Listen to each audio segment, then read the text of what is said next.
You've heard us talk about them. They're in, and they're on the website.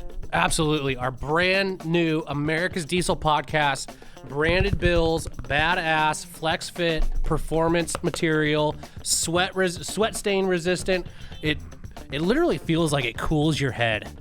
I don't know how that's possible, but somehow it is. Yeah, you can rock it. You know, I'm more of a flat bill kind of guy. You can do that. You can curve it. For all you taco holder guys, you can even throw that in there. Yeah. And then snap back with a little bit of the flex fit. Yeah. Big head approved, small head approved. And it's extremely comfortable. I almost guarantee, I say almost guarantee. No, I guarantee this is the most comfortable hat you will ever wear. And the logo, rubber. Awesome. Yeah. Came out great. Super detailed rubber on there, so it's never going to fade on you. If you want to get one of these in your hands, they are $50, shipped to the lower 48, plus tax, if applicable in your state. Just go on the dieselpowerproducts.com, search hat, look for the fantastic Jam and Eagle logo, and pick yourself up some before they're out of stock. Yeah. America's Diesel Podcast. Brought to you by Diesel Power Products. America's Diesel Superstore. No salesman, just enthusiasts. DieselPowerProducts.com. Your number one source for all things diesel.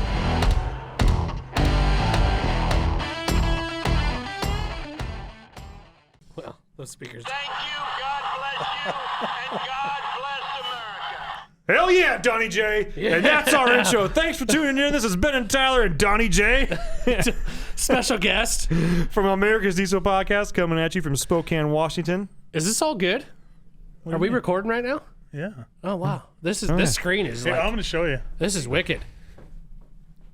Yeah. Oh, that's us So recording. what we're seeing, what you guys aren't seeing at the moment, Yeah, is like no a idea. digital on the screen is basically what Corey is using to make us sound and all that kind of stuff. It looks like just a bunch of. It looks like an airplane cockpit on TV, It man. seriously does.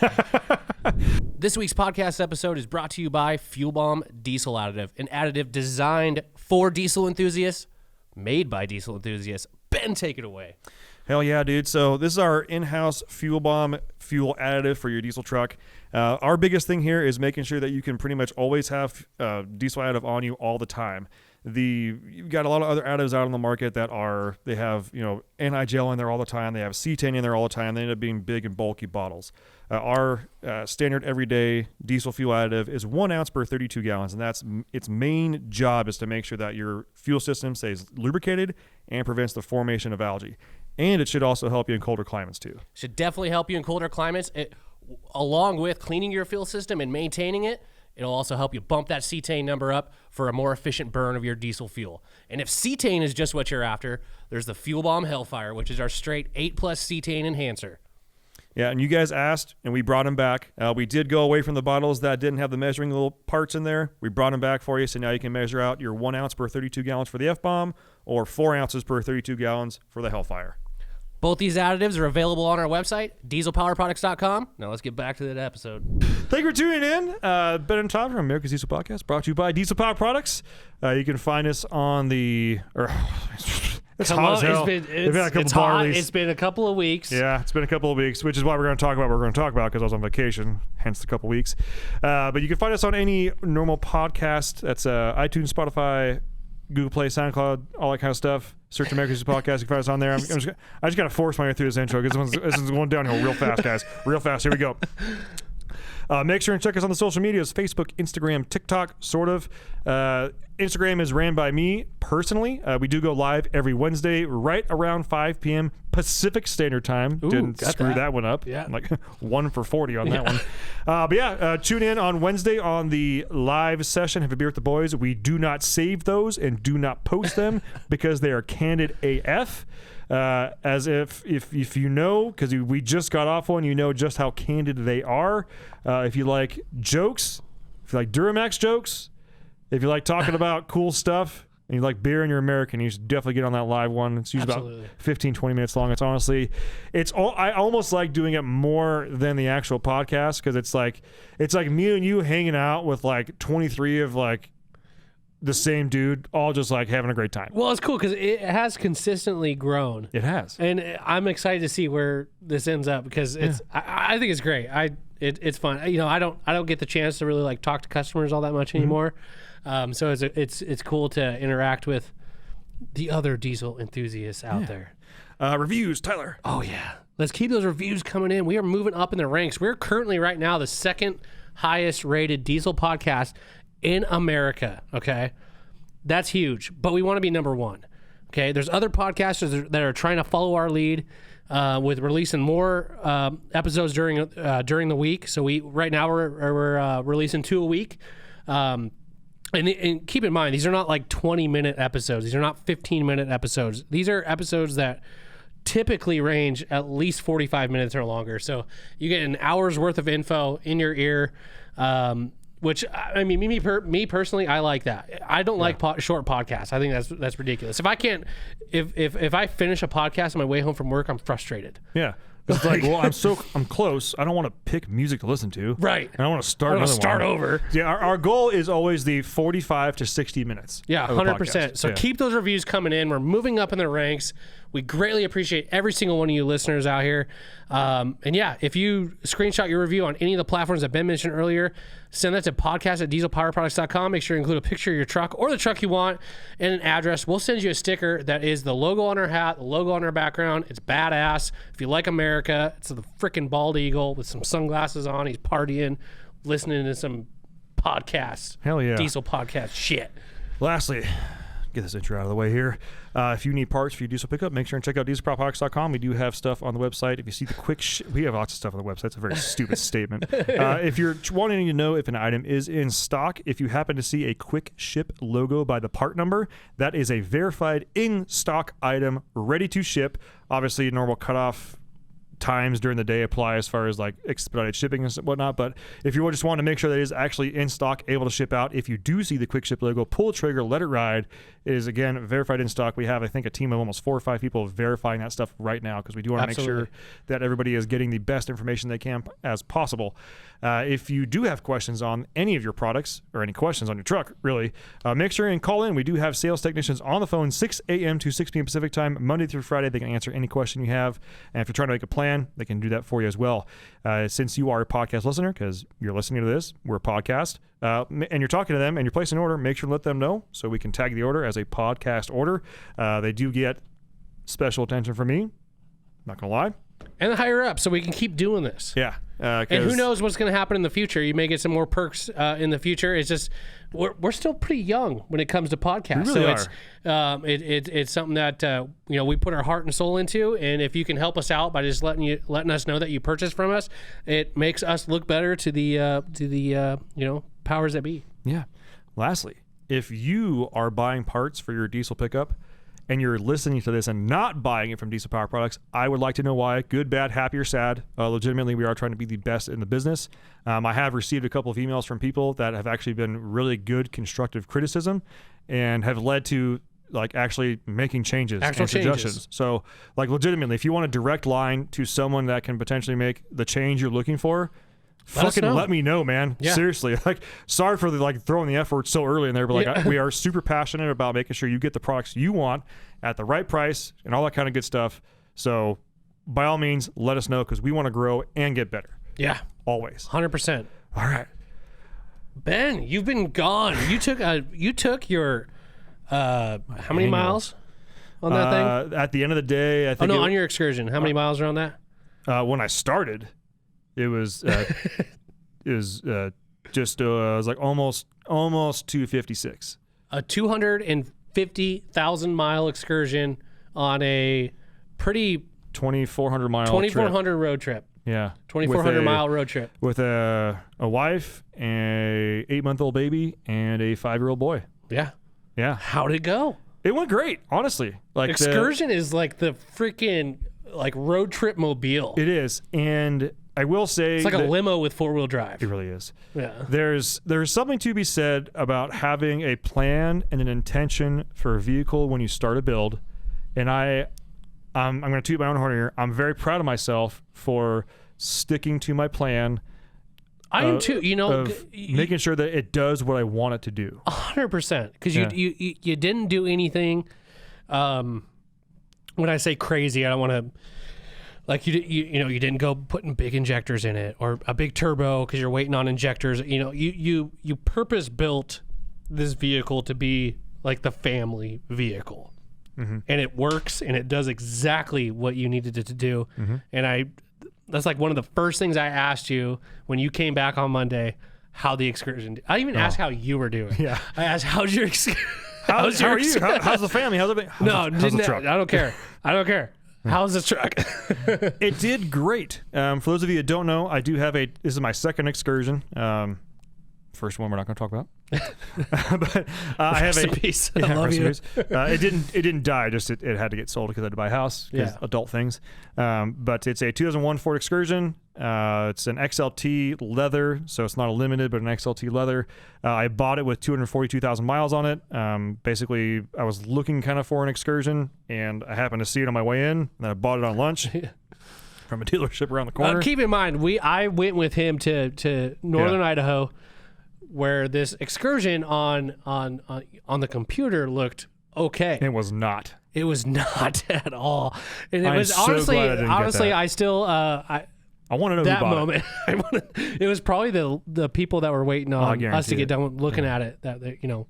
But like to this day, I still remember that whole experience, and it just cracks me up because it's like we broke that down in front of them like so hard, and they just weren't having it. Oh shit! That lady was not cool with it. Yeah, she was. Yeah, I don't remember what episode number that was, but I want to say it was like junkyards, dealerships, and something Saturday with the boys or something like that. Yeah. I'll post the episode number in the description, but you should listen to that one. It's when I first started officially shopping for the vehicle that I now have. Yeah. But yeah, so it's when I left, it had just about 256 on it. I've had it for just over a year. And I knew that buying a high mileage vehicle, you've heard me say this before, but if it's the first episode, whatever, I knew that this thing was a high mileage vehicle. It's got good bones. It only had 2 owners, and it's been very well taken care of. Like, it shows its age. Like, it's not hammered by any means. I don't think I would say that. I think it's better than most. I don't think it shows 250 on it though. It doesn't show 250. It doesn't. It shows like 180. Maybe. I mean, if I looked at that truck from the outside, like knowing that you owned it, I'd be like, wow, that's like a 120. Wow, I appreciate that. Well, you know, you should, because that is a compliment. I think if I actually got it properly, like cut and waxed, and it still looks good. I mean, it still looks good, and it's because I honestly I don't wash it that often. I really should, but I don't. It's just the kind of the way it goes. It's an early 2000s truck. It's 20 years old, man. Like there's only so much you can do with washing it, but Right. I do try to keep it clean enough. I think if honestly, if I replaced the 2 front seats and someone got in there and I covered the odometer, Yeah. they would I guarantee you it'd be sub 200 Oh, for sure. 100%. I think yeah. most people probably get in there and feel they'd be like, I would even maybe venture to say, but like 98. that's a little far. That's a little far. Well, I'm just saying. I'm just saying you take care of your stuff. And I do. I mean, and I like making old things feel new again. I know you do. And I'm gonna get you a set of O-rings for Christmas. And I'm sorry, I'm already telling you what I'm getting you for Christmas, but that's what I'm going to get you because I know how much you love replacing O-rings and making sure things are I know sealed you're making tight. fun of me for O-rings, but that thing does not leak a drop of oil. It doesn't leak a fucking drop. I love it. I love it. I know. So, I'm originally from California, Northern California. We just had a baby. A lot of my family had not even met her yet because most people from Northern California don't travel to Spokane, Yeah. which I'm honestly 50-50 on. There's too many damn Californians moving up here. And I know that I'm a Californian moved up here, but I moved up here in 2014, okay? Yeah. We're coming up on 10 years, all right? Yeah. Here's the thing.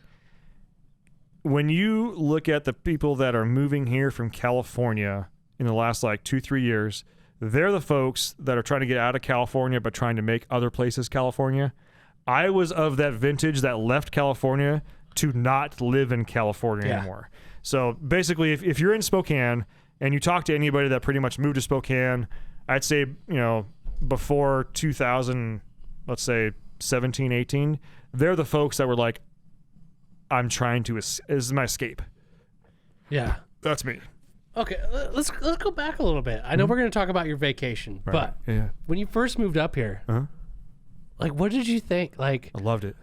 I was like, this is home. This is where I need to be. Yeah? Yeah. You did? It was a All right. sign. It was a fucking sign. And I have a picture on my phone. It's one of the, probably, at that point, my Instagram was very dry. I maybe had like 2 posts on there.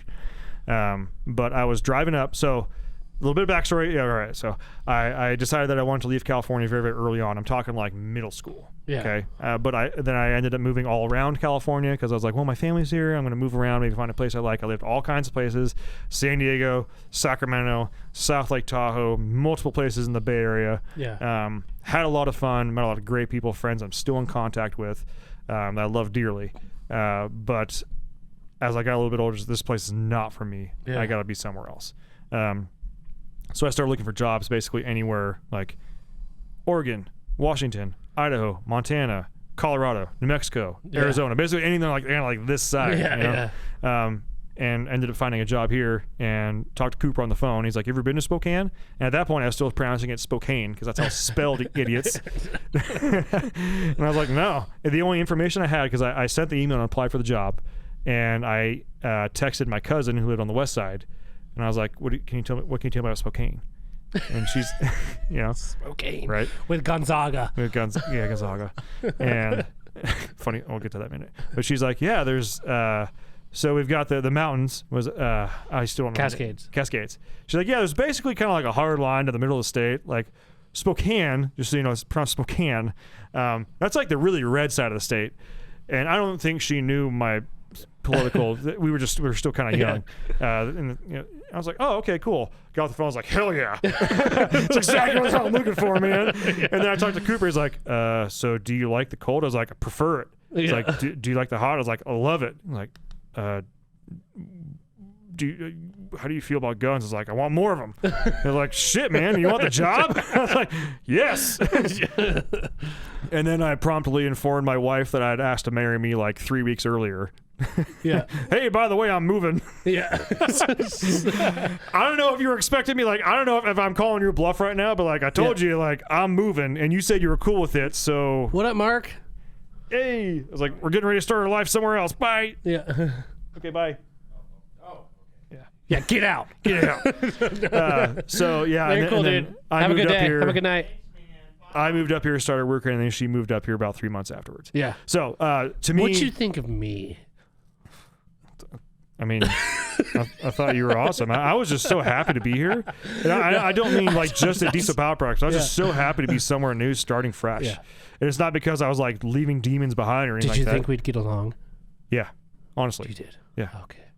Yeah. I didn't put off a bad vibe or anything. No, did I? this is my guy. All right. This is my guy, 100%. But I want to get back to the signal where I knew it's before I even. So I had never been to Spokane until I arrived here in my truck and trailer. I literally never seen it. I'd never been here. I didn't even. I think you showed up to the shop in your truck and trailer. Yes. Did you know? Yeah, you did. I came first there because I didn't know where to go.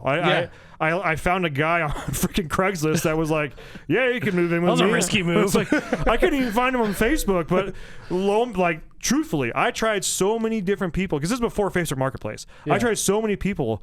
I was like, "Hey, I just need a room to rent for like less than 6 months. Like, I have cash. I can PayPal. Venmo wasn't a thing. I can PayPal you. I can email you or I can mail you a check." But I got a job up there, and once they found out I was actually coming from California, a lot of them would go dead. They literally were like, "Fuck you." I was like, Whoa. "Damn!" I was like, "Hey, I'm trying to escape. Like, I want to beat you. Like, I'm trying to get up there. Like, I hate everybody here too, man." But he finally was not finally, but like he was like, "Yeah, cool." And so I did, and we became okay friends. Yeah. But I knew this was the place for me. So I'm driving in my red OBS at the time with my U-Haul trailer, and I was past. I couldn't remember where I was before, but now I know where I was because I was past Connell, and I was past Tri-Cities, making my way. That last stretch Shit. is shit. It sucks. But I'm driving, but it's beautiful blue skies. It's fairly flat. The ground it was the end of summer. Yeah, farmland. So like tall weeds. It looks like a screensaver. I'm gonna be honest. Yeah. You get used to it when you're driving it because like this takes forever. But the highway is smooth. There's not a lot of turns. Yeah. You can set the cruise at 75 and just hum along. And it's literally a screensaver. Left, right, everywhere. It's a screensaver. Yeah. And I was driving and I'm coming up on this thing. And it's an old yellow school bus with the back half cut off with a Bronco on mutters on the back. It's like so they basically converted it into a can. I took a picture. Like I a was toy like, hauler, yeah. I was like, I'm gonna be okay here. Yeah. These are my people. Yeah. Like I was like, that shit is tight. Yeah. I literally, I don't think I'd ever seen anything like that before. Not even like Dude, in a magazine or on the internet. I think I still see that rig around. Yeah. He's still driving Every that thing once in a around. while, I'll reshare it because on this day I'll show it. They're like, oh, that's blah blah blah, and I'm like, dude, Yeah. he was my welcoming into Spokane. He Yeah. was my first introduction into Spokane. So you came down the hill, like came down. And then the, I came in, and I came down the first hill, like by the airport. Yeah, yeah. And you start coming down, I'm like, it's my city. Yeah. That's where I am. Yeah. Those are my people. Yeah. Okay. All right, let's make a life, man. Yeah. So that's my life in a nutshell there. But yeah, so now you venture back. Now we go back. We try to go every year, every other year. Yeah. To go see family. We call it, like when we first had Ricky, we call it Ricky Tour, Ricky's California Tour 2019 or whatever it was. So this one was the Olivia World Tour 2022 because. It's Cooper. Oh, okay. Because again, it was her world tour. We're showing, meeting a whole bunch of family. So we cruised down. I took Friday, and then I took the following week, and then I took the whole following week. So I technically took 2 weeks plus a day. Yeah. One of the benefits of working here is there's technically unlimited PTO. Don't be a dick about it. But it's basically you take 2 weeks if you can. Yeah. Because we were a relatively small company. And also for you guys that are workaholics and say, fuck vacations, don't do that, don't need recharge time. You need it. You need it. I'm dead serious. I'm the guy that was anti-vacation. I legitimately, and I'm not even talking about calling in, like I took 3 days off for my wedding. I took 2 days off when my first son was born. Yeah. Like I was, and even before I worked here, my dad was that way. He's like, you fucking work and then you retire. Yep. That's it. Yeah. And I'm not saying we never went on vacations as a kid. We did that kind of stuff. But I was very anti, if I should work, I should work. If I can work, I should. I still have that mentality, but at the same time, you need that time with your family. 100%. When I was single. Just like even when I took my week off, like I came back and I was like, man. You're refreshed. I feel good. I feel refreshed. Yeah. Like you need that. You need that little reset. 100%. And maybe it's not 2 weeks, but you do need, I would say it's got to be at least a week, because if you're like me and you're probably like Tyler, it takes you probably 2 or 3 days to fully, I say not you. Basically, once your truck door shuts, you're like, ha! Yeah.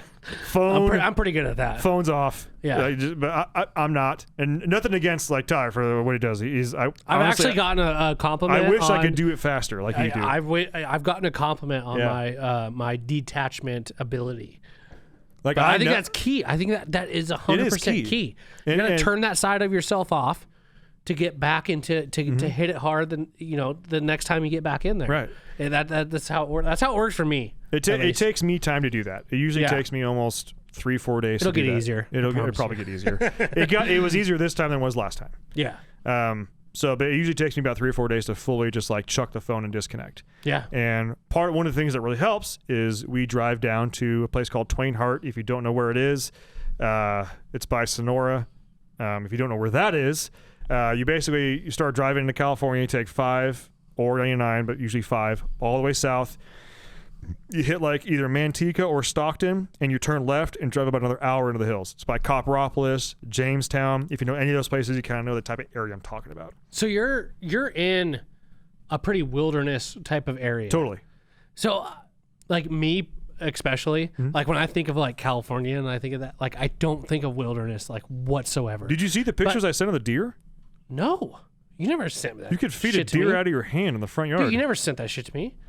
But but like when I think of like California, I do not think of like wilderness. But when you actually look at California, there's a ton of freaking wilderness down there, like vast freaking wilderness. Like it's a thick freaking country down there. It is.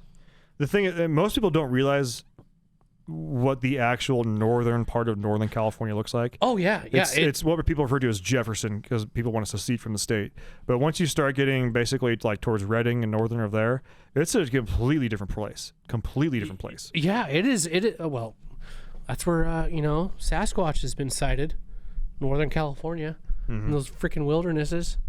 Wilderness eye. Oh, here you go. I'm Oh, dude, opening. look at that freaking buck. Dude, 2 of them. Yeah. Oh, there we saw 8 of them at one point. They look a little malnutritioned. Yeah, I was literally opening and closing the doors and loading the excursion. I was hanging out. Damn. What is that, salt on the top of that? No, it's deer feed. Put it out for them. Oh, They'll literally eat out of your hand if you walk up to them. no shit. Yeah. That's cool, dude. Yeah. So I think a lot of people like not from the area think like when they think of California, they're like, "Oh, city, yeah, those totally. liberals, there's freaking traffic and." Yeah. But there's a lot of wilderness in which There is. is kind of sad that because California, in general, is probably one of the most beautiful states in the United States. It literally has. There are weekends that we used to have. Sorry to cut you off. Like we used to call them the epic weekends. Yeah. And they were towards the end of the snowboard season, so into like April, May, where we could. And I lived in San Jose at the point. We would leave. Me and my buddy Tyson would leave San Jose after class on Friday. We would drive all the way up to Tahoe. We'd snowboard on Saturday all day. Drive from Tahoe down to Sacramento for Saturday night. Party, hit the bars, wake up Sunday morning, go wakeboard, wake surf on the Sacramento River or Folsom Lake, and then after that, make our way home and go back to class. Yeah. And if you really wanted to, and I know people that have done this before because they call it a triple in California, is after that you would go down and surf in Santa Cruz. Yeah. And you could literally snowboard, wake surf, wakeboard, and surf in the ocean all on the same weekend. Yeah, it makes it sad that it is. It's just ran like shit. It's ran so terribly, but it's like it truly is probably one of the most beautiful places. It is. Without, if you get take away the homeless, take away all that shit, like even going like I went down to Venice Beach, and Venice Beach is cool. Yeah. Except for like the homeless situation. Like if that wasn't there, and since you've been there, it's only gotten worse. So bad. Yeah, like that's so where I got bad. that tattoo, like on Venice Beach. Like it is a cool area and it is gorgeous, but it's just been ran like shit, which sucks. Because it is like it should be, it's like a kind of like a national treasure, like for the country. But I wanted to love it. Yeah, I wanted it to be home. Yeah, there are so many things that I did like about California, but as I started getting older and I started getting more grounded in my principles, and what I wanted out of my life as an adult, as a father, as a husband, as a diesel truck owner, and as a fucking man, I realized that ain't for me, dog. Yeah, 100%. That's why I escaped. Yeah. I think we've talked about California more than the damn trip here, but makes sense. No, but I mean, I think it's nice to talk about because it's like, But anyways, so you load up your kids, load up your wife, or she loads up the kids, and loads up you, and you guys take off. Yeah. So I got off work early on that Thursday, and we left Spokane at about. I think we finally hit Highway 90. Interstate 90, at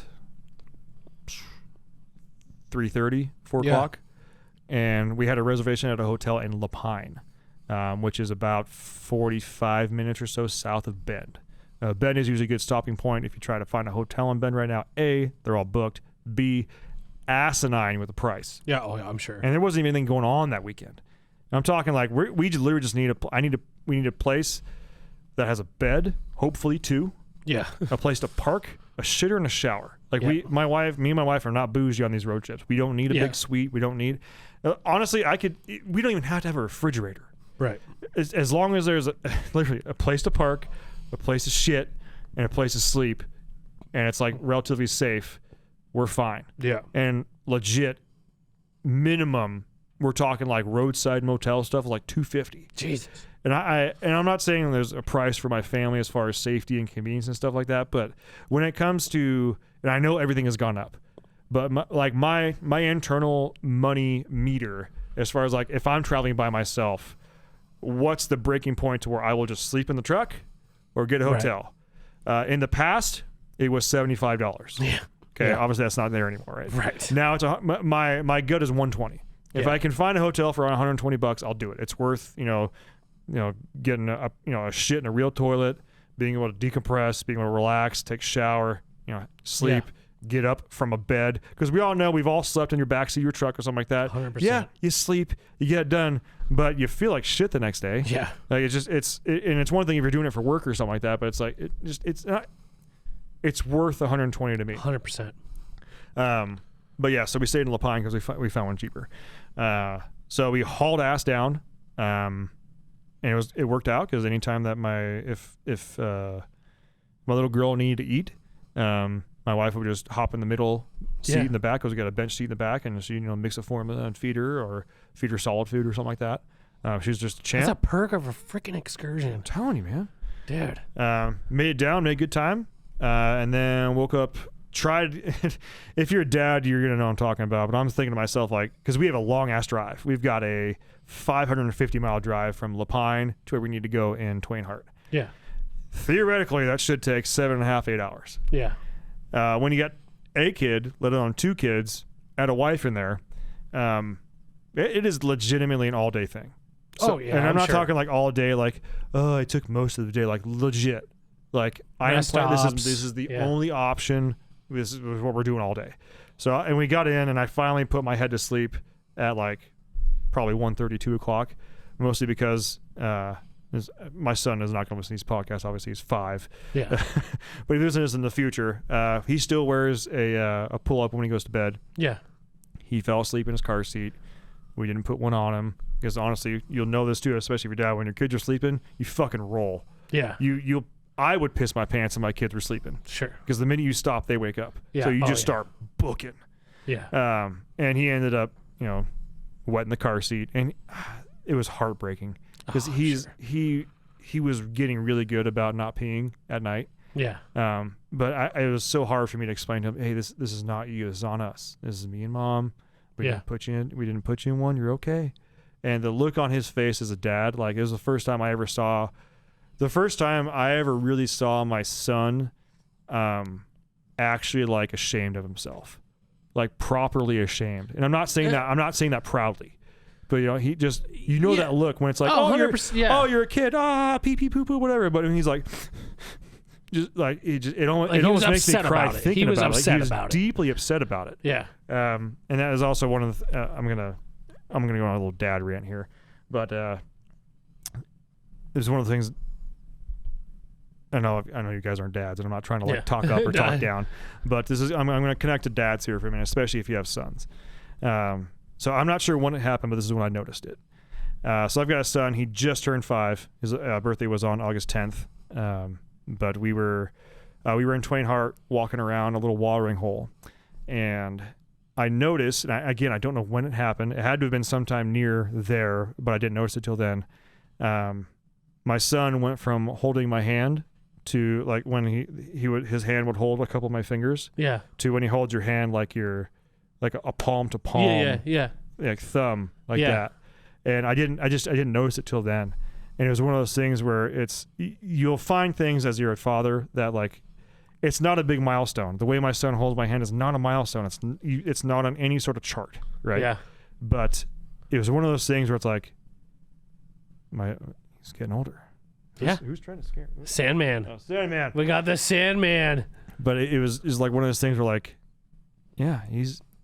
I know he's growing up. I know he's getting older. He's getting smarter, all that kind of stuff. But it's kind of like, I knew that my days of, like, the hugs and it's getting low, and the kisses, getting on the empty gauge. I ain't no Tom Brady. I ain't kiss my son in the mouth, okay, guys. But if you're a dad, you all of a sudden your son is 2.5 or 3 years old. And he wants to give you kisses on the face and then Real all of a sudden, hold on, before he leaves, he's just a big man. Check out that freaking hair on that guy right there.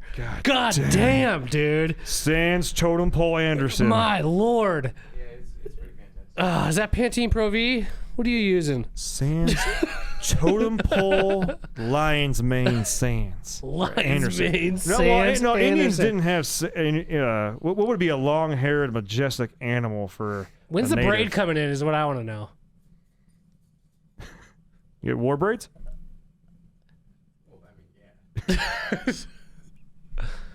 What's the motivation? What's the motivation between? You just Sasquatch. All right. Sans. You have no idea how jealous I am of your hair. And I know you always say you're jealous of the beard. Yeah. I would take the hair over the beard. I would take the hair. The hair is majestic. He's also currently I feel winning our like- poll. Yeah. Well, I feel like you have a story to tell me every time you come in. Like you have like. A story slash proverb. So, yeah, you know? yeah. Like you're gonna tell me something like real deep that I might not get right away. My stories are getting better as my hair gets longer. For those of you that can't hear him, he says, my stories are getting better as my hair gets longer. So those of you that can't hear him, this is Sans Anderson. He's our sales manager. He's been on the podcast before. We asked in a couple different episodes a little bit a while ago who you wanted to see more, Sans or Mark. And Sans is fucking killing it. Yeah. So fuck Mark. Yeah. Sans is coming on. So Sans is coming up. We're going to get him back on the podcast and get to hear about his stupid ass sparkly jean Duramax. Wow, that was. He's shooting me a look right now, and I Don't- can't look back at him. That was like the disappointed Indian look. Like, Yeah. you just poured oil in my river. No, you know what that was? That was the again going back to California, but that was the crying Indian on the side of the road. Yes. When you throw the can out the window and it just- rolls to its feet and he just has the one lonely tear. Sans just did that, except it was one tear and it was pure fire. Just something on fire came out of his eyes. Ugh. What's up, dude? Yeah. Just getting the day over with. All right. All right. Is it? No, it's Thursday, dude. No, he's out. I'm gone tomorrow. Oh. Cooper didn't put it on the calendar. See, as we've talked about taking time off, you got to take time off. You got to. You got any more of those? This is the last one. I just topped myself off here. I got you, man. We'll split you up.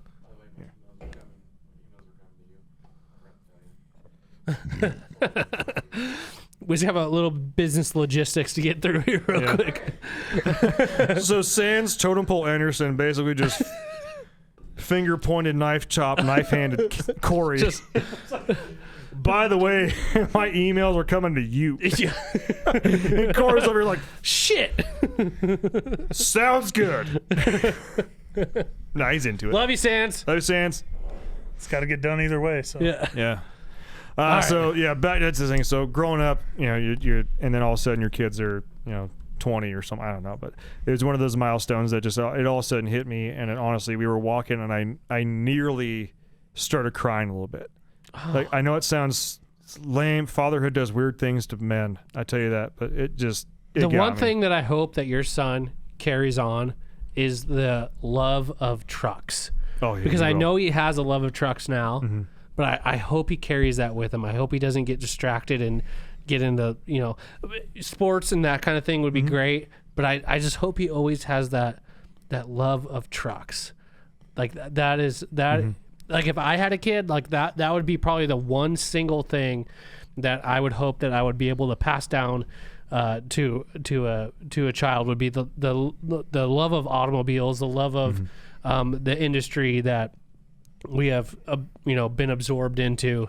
So I hope he carries that, which I know he will, especially with you. I think he will, Like he too. pretty much Even has no with Lynette, choice. yeah. Yeah. But he exhibits a lot of qualities that I'm very proud of.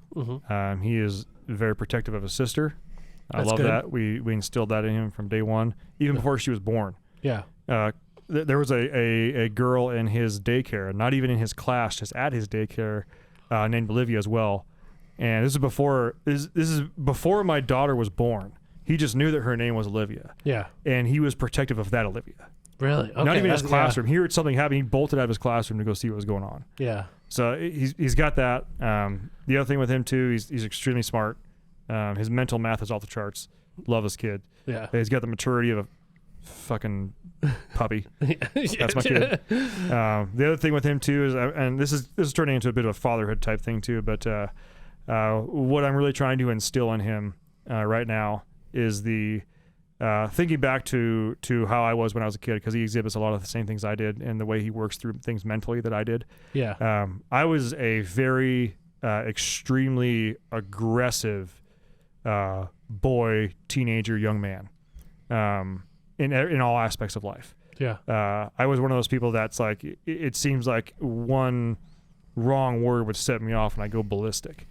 And I don't know if it was my choice or whatnot, but that was my default. That's how I rolled. Yeah. And it led to some good things, led to some bad things, and as I got older, I learned how to channel things properly, and turn aggression into passion or being studious on things. Yeah. And one of the things I'm really trying to instill upon him is cultivating his gentle side. Yeah. Because I feel like going back, no one cultivated my gentle side when I was young. Yeah. I feel like if someone had tried to tell me, like, you don't have to be set to 110%, like, anger, aggressive all the time. No one's coming for you, man. Like, you chill the fuck out. If someone had properly instilled that upon me, this is no fault to my parents. My parents did the best they could. Yeah. Okay. Some of it's on me too. I think I was just, not that mean, like born different. I don't know. My brother's not this way. My sister's not this way. I don't know. Just the way it is, right? People are people. You know, people are different. But my son definitely has that quality, and I try to make sure that I cultivate his gentleness, his composure, and every once in a while, this is maybe a bad dad, right? Yeah. But every once in a while, I fuck with him. Yeah. I try to make sure that aggressive side is still there, because you need to have the aggressive side as a man. Yeah. You need to know that, like, when it comes time, you hoist a black flag, spit on your hands, and start cutting some fucking throats. Yeah. Okay. You need to be like Jordan Peterson. You need to be a fucking monster. Yeah, but you need to be able to contain that monster. You have to be smart enough. It gives me chills thinking about it. You need to be smart enough, and you need to be in touch with yourself enough to know when it needs to come out and when it doesn't need to come out. Yeah. And every once in a while, I'll poke it out of him. Yeah. And it just it makes me so, like, it. I'll start messing with him, and I think I mentioned this like a while back too. But I just start poking him, and like I do things with him too, where I'll put him in my own design. I don't like sit down design situations with this, but I will purposely put him in very stressful situations and ask him questions that are ingrained in his head. Like we have a secret family password. Yeah. If you don't have that, you should. But it's something that he's supposed to know all the time, every time. And anybody that knows that, he knows is safe, is that he's of us or something like that. If anything, just family password. And I literally, like, when he's almost in the middle of a meltdown for bed, I'll hit him with math questions because his mental math is real fast. I'll hit him with hard math questions, harder and harder until he starts defaulting. Yeah. And then I will pick him up and literally start hanging him upside down, swinging him by his ankles. And I'll pick him up and hold him upside down and start, like, squeezing him hard, and ask him what the password is after he's all mentally and now physically frazzled. Yeah. And I will sit there, and while I'm, like, literally, like, physically squeezing and shaking. I'm not talking like shaking like you're trying to kill the kid, right? Yeah, but, right. He's 5 years old, okay? But, like, squeezing and shaking, and I'll be like, but calm your brain, think, what's the password? Meanwhile, I'm, like, shaking the shit out of him, right? Yeah. Calm your brain, think, breathe. We've been working on breathing exercises. And it's so satisfying to see, because you can see him, like, his fists are clenched. Yeah. He's trying to get out. He's, like, damn near ready to bite me. Yeah. It's like fight or flight right now. Because I'm hard on this kid. Yeah. Like, as you should be. As I should be, yeah. But being able to, like, whisper in his ear, like, calm, think, calm your mind. There's a lot going on. What's the password? Calm your mind. Yeah. What's the password? And he's only faltered on that once, but as we've been doing that, he gets quicker and quicker with it. Yeah. And I can hear him. He'll go. Meanwhile, and I'm like shaking him still, right? Yeah. And he says the password. I'm like, beautiful, man. Good job. Let's go. Yeah. You want to watch something on the iPad? You want to watch Paw Patrol? What's up, dude? Yeah. Nice job. I'm proud of you. Because he has to be able. You got to be able to flick that switch. Yeah. Be an animal. You guys got to bring it back. You got to hold your wife's hand. You got to open the door. Yeah. You got to be gentle. Yeah. You got to be able to hold a bunny. Yeah. But you also got to kill the bear. You know what I mean? Like, yeah. And that's the kind of man I'm trying to build. Yeah. My daughter, on the other hand, she's a little baby. She's a little baby. She's just a little baby. My wife's gonna take care of that one. I'm not saying she's gonna take care of everything. Obviously, parenting's a two-way street. It's a two-person job. But she's gonna be fun. She is already exhibiting. She is way more. I know this conversation has gone way into kids now, but I don't care. We're talking about an excursion road trip. Yeah, but the way that she is, my son was a lazy baby. He's very mentally smart, but he's a very lazy baby. You could literally lay him down. And he's like, oh man, I don't care. This girl, She like I know parents say this a lot, but I swear she's gonna crawl for like 6 minutes and go straight to running. Yeah. She is way more eyeballs everywhere, looking, engaging, talking. Like she can't talk; she's only 8 months old, but like Right. she's just very. And my son was not. He's obviously very high energy now, but this girl is going to be, she's gonna be a Spitfire. Yeah. I already love it. As it looks right now, she's gonna have fairly blonde, reddish hair, and she's got my blue eyes. Oh God.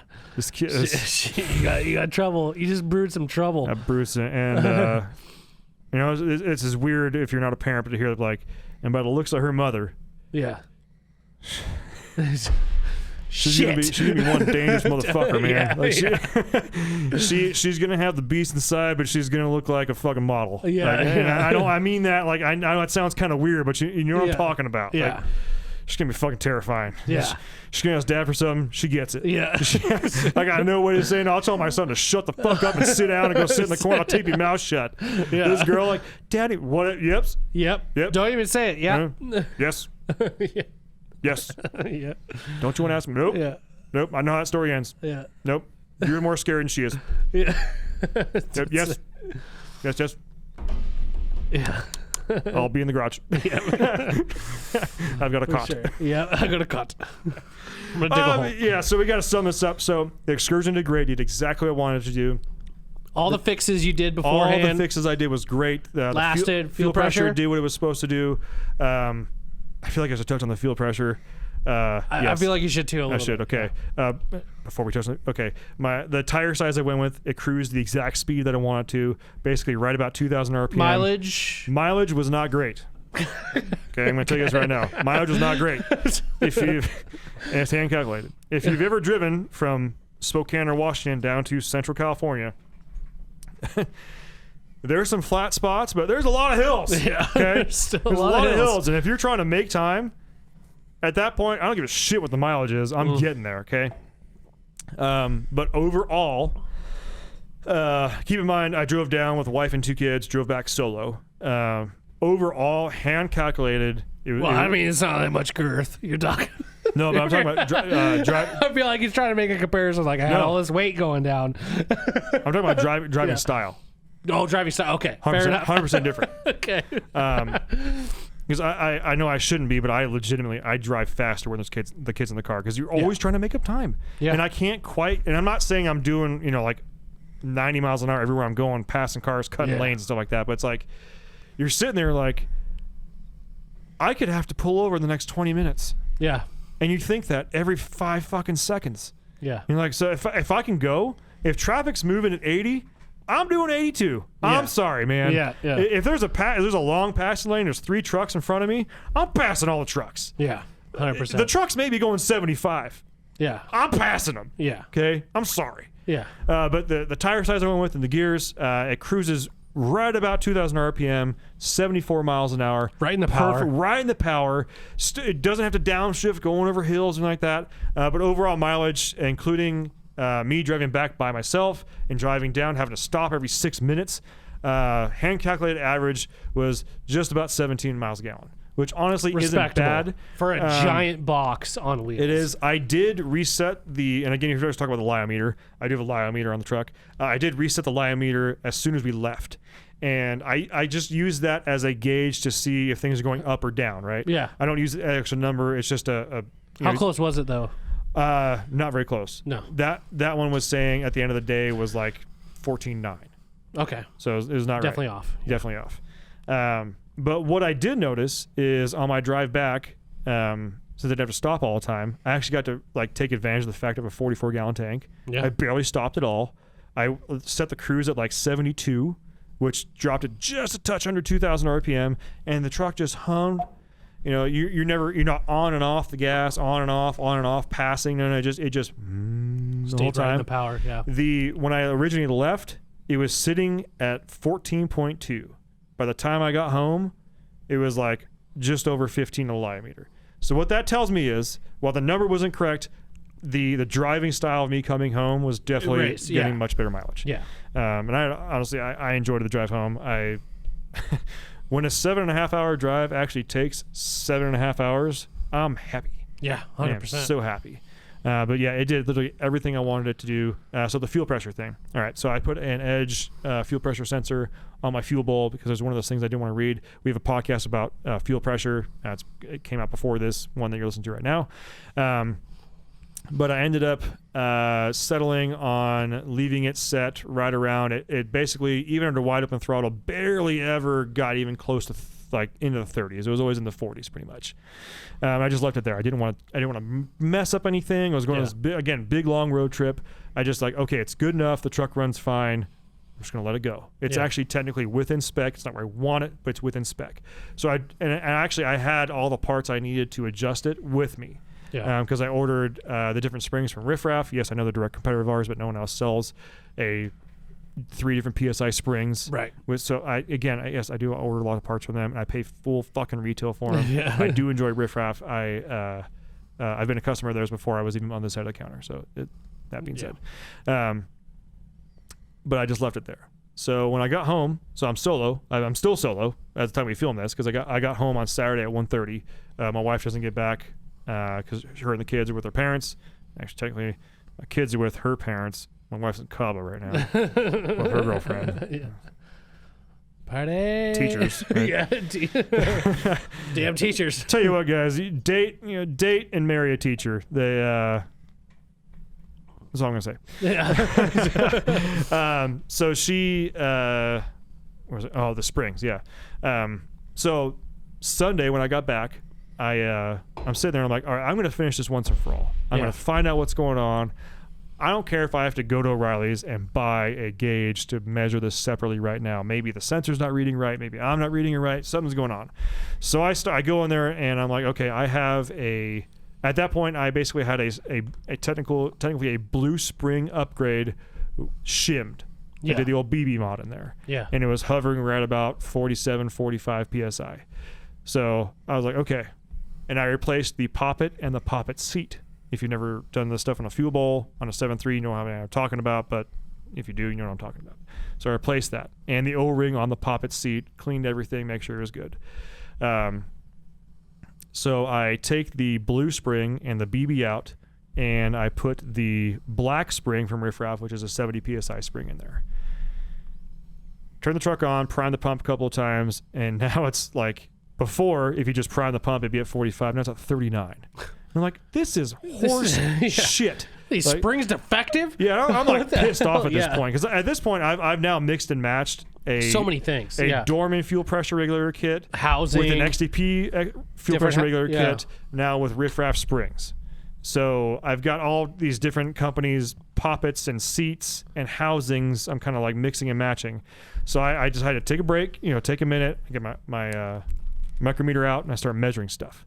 I'm like, okay, does the spring sit out more with this poppet? Does the spring sit in deeper with this housing? Yeah. What's going on here? Yeah. Something has to be going on because again, it runs good. Yeah. And I'm like, But it's just what you're reading on the gauge. It's just like, what on the the fuck? on the Edge screen. And I'm like, this is horseshit. So at that point, I douse the entire. I change it a couple times. Other things, I clean the O-ring. Or I clean Check for the poppet. leaks. I check for leaks again. I douse the entire fuel bowl with brake clean. This is the cleanest freaking fuel bowl in a 7.3 you've ever seen in your life. Yeah. And then I just, start the engine, just sit there with a flashlight and a mirror. Just like, watch. I'm looking like, where's it seeping? Yeah, Because the pressure's got to be going somewhere. The If you have a pressure has, you have a 'cause I already replaced the 75 pump. psi spring, Yeah, and you're making 30. I'm making 30. What the? Yeah, and I verified the pump was good because it's been New replaced. pump. And Yes. I verified I'm not having suction issues from the tank because Yep. I isolated the source previously. And that's, again, what I'm telling myself. It's not the tank. It's not the tank. Yeah. I will say there may very well be some stuff floating around in the tank, but it's not enough to cause this because I got the exact same pressure reading when I pulled from a 5-gallon bucket as I pulled from the tank. So that may be an issue in the future, but as far as this certain scenario, not an issue. Yeah. Check mark, good to go. Pump, check mark, good to go. So it's somewhere from the outlet of the pump to the sensor in the fuel bowl. So finally, I'm like, all right. I measured everything. I'm like, this looks like the best match. I actually almost put the 70 PSI spring in shimmed, which theoretically would start blowing out O-rings inside the injectors. Yeah, you're And I getting up stopped there. myself. I actually Yeah. had it threaded in. And I was like, you know what? No, stop. You know the truck's running good. Just Yeah. Let's stick take with it what back, you yeah. know and figure this out. So I put the black spring in from Riff Raff with the XDP billet housing. I measured everything, and I put it in, and I turned the key to the on position, and it's like, it's good but not great. And Yeah. I'm getting ready to settle there. And I'm like, Yeah. okay. Then I think to myself,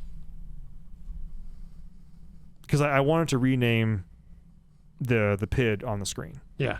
Because I had it set as fuel, pressure, and then in parentheses is PSI. It's just too long for me. I want it to be shorter. I just want to say fuel and then PSI. Yeah. So I'm like, you know what?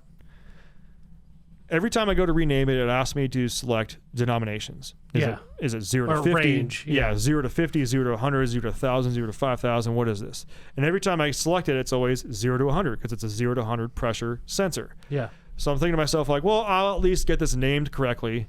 And evidently, every time I try to rename it, it doesn't work. So I'm just basically going to do a reset on the sensor. So I unplug the sensor, and I unplug it from the universal EAS, sensor input. yep. And I take it out of the A slot, and then I put it in the B slot, and then I plug the sensor back in, and I rename it 72 PSI. I'm like, fuck yeah, dude. A little angry, but mostly happy. Yeah. Okay? yeah. And then Yeah. I take it for a drive. Everything's great. Runs great. Starts up great. Idles great. I had a little bit of injector rattle that was kind of concerning. That's gone. Yeah. We're good, right? Yeah. And then the next morning, I go to start it up. It's reading like 89 PSI. Oh, Jesus. That's danger zone. Yeah, danger. Danger zone. Danger, Ideally, danger. yeah, the perfect pressure essentially for anything driven on the street is basically 65 at idle and holding 65 at wide open throttle. Yeah. If you vary a little bit, not a big deal. But 70 PSI for somebody that doesn't actually have a regulator on it, good. So I drove to work, and that was Monday. Tyler was out of the truck once, so I explained to him. It has never shown that high since. I have to assume it's just an anomaly. I don't know. But even this morning, It's 7.3 thing. It's a 7.3 thing at this point. so even the last 2 mornings I've started it up, it does start high. It starts at about 77, and by the time I get to work, it's at 70.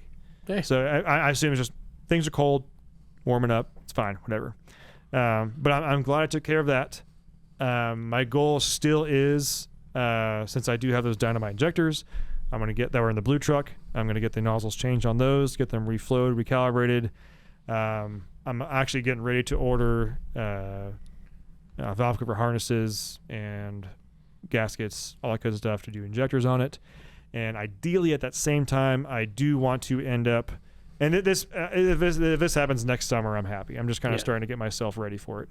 I do want to convert over to we'll do an AirDog 5G and the CNC Fab 4-line feed kit to get Hell rid yeah. of that fuel bowl altogether, clean up everything in there. The AirDog 5G is dope. It's actually got a diaphragm regulator mounted done a lot on on- the pump yeah. block. That's awesome.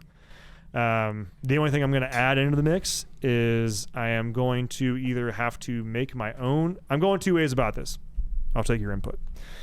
I really, and for no other reason for me just being a motorhead, I really want a minimum of 1/2-inch line from where it pulls the fuel to the 4-line feed kit. I know 7.3 purists are going to say 3/8 3/8 is is probably fine, whatever. Yeah.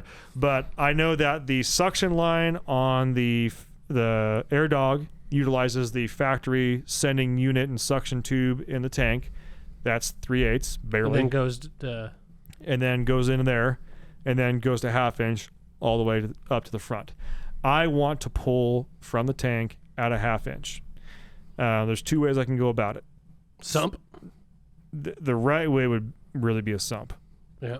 Because in all actuality, I wouldn't mind a 5/8 feed line from the tank to the sump, since the pump is going to be returning fuel. I want minimum 1/2-inch, ideally, doing a 5/8 to the pump and then 1/2-inch all the way up to the engine. I'm cool with. Okay. The only thing is, with a sump, I can definitely achieve that. But with a sump, there's 2 things. One, it's as a factory metal skid plate on it.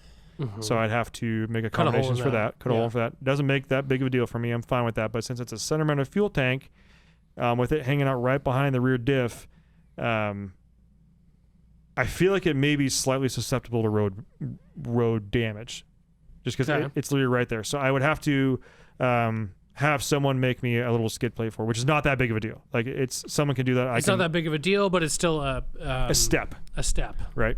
And I do also worry a little bit about snow getting packed in there, but I don't think it'll be that big of a deal. Can you modify the baskets in those and put a suction tube in the basket so it still pulls through the screen? So that's the other thing I was thinking about. So a hutch mod kit from Driven Diesel, Strictly Diesel, it still uses 3/8 inch and uses a stock style fuel umbrella hood, whatever you want to call it.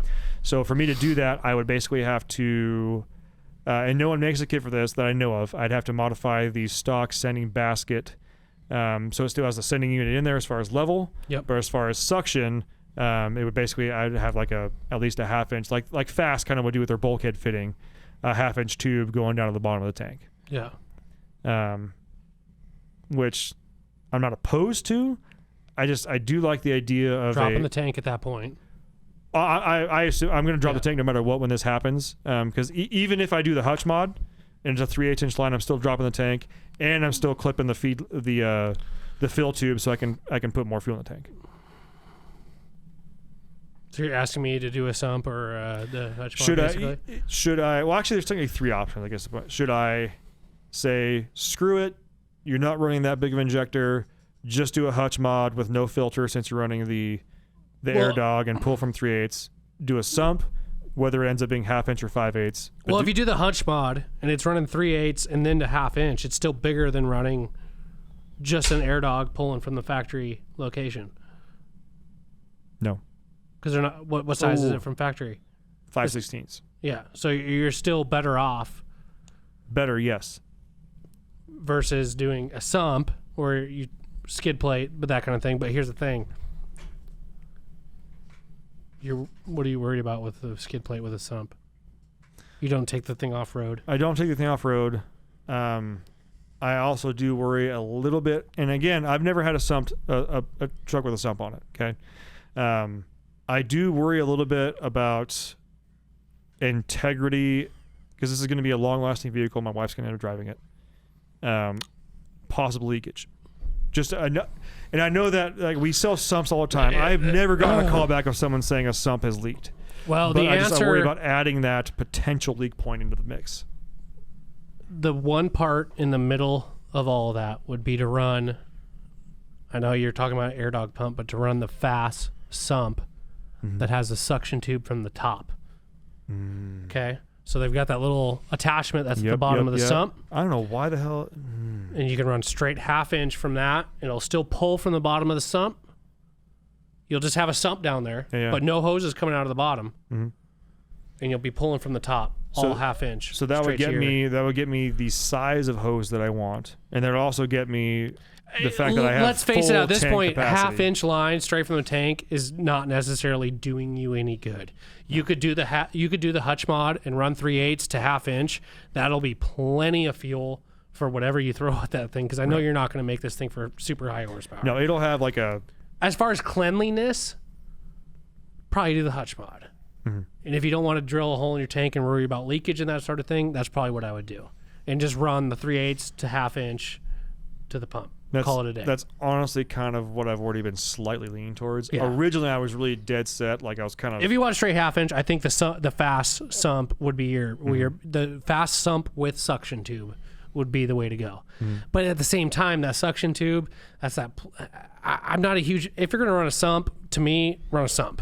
You know, you still have that plastic tube. If that thing cracks or has any issues, you're pulling air. Yeah. I mean, me personally, like I think a sump would be just fine. It's not like you're taking this thing off road. No. How much road grime actually gets on there? Not a lot to make it.